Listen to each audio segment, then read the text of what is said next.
So, Mr. Chair, I think this in itself speaks volumes na, no? Again, nakakainis na time and time again dinideny ni Go Huaping lahat ng mga questions na tinatanong namin sa kanya. Napailing si dismissed Banban Tarlac Mayor Alice Go noong Biyernes matapos ipalabas sa Quad Committee ng Kamara ang isang dokumentaryo ng Al Jazeera kung saan pinaparatangan siya bilang Chinese spy. Todo deny din siya sa mga ipinaparatang sa kanya ni Xie Jinjiang na kasalukuyang nakakulong sa Thailand. Your Honor, unfair naman po para sa akin. Hindi ko po siya kilala at never po ako humingi ng campaign fund entirely. Never po ako humingi ng campaign fund during my campaign period. At nung video na pinakita po ni Congressman Chino po kanina, hindi ko po siya kilala. At gusto ko rin po na iparating sa lahat ng kababayan ko at buong Pilipinas na rin po, mahal ko pang Pilipinas. Hindi po ako spy. So hindi ka spy? Totally po, hindi po ako spy. Sa kabila nito, may nakikita namang pagkakahawig ang isang kongresista. Para si Alice Go, naging mayor ng Banban. And if you will look into their business dealings, parehas ding POGO operation. And later on, nasangkot sa maraming illegal activities, which as I have enumerated, includes human trafficking, kidnapping, exploitation, internet scam, and even murder. Paano niya i-deny na hindi siya kilala or hindi siya connected dito kay Xie at the very least. No?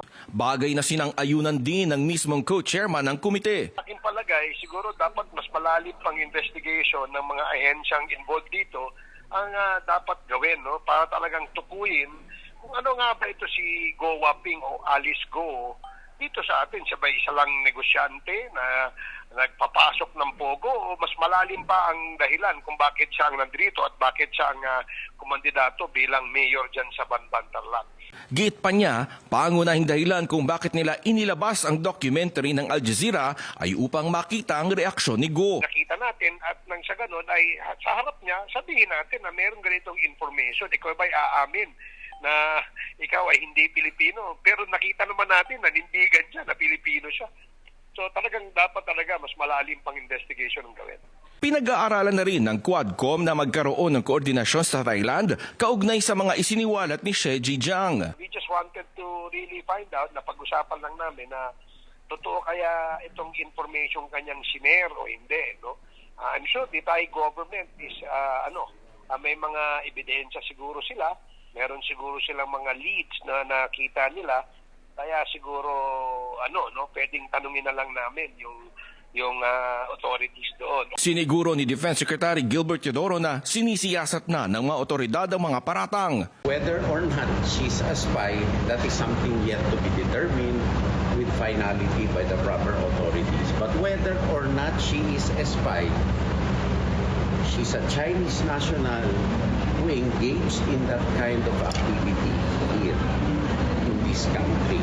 And we see a pattern of these kinds of activities throughout the Philippines, destroying the economic, political, and social fabric of this country. Dagdag pa ni Teodoro, kailangan din bisitahin ang batas ukol sa espionage dahil applicable lang umano ito sa panahon ng digmaan at hindi ng kapayapaan.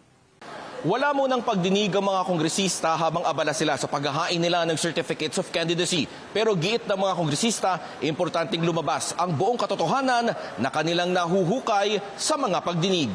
Para sa agenda, Zandro Ochona, BNC.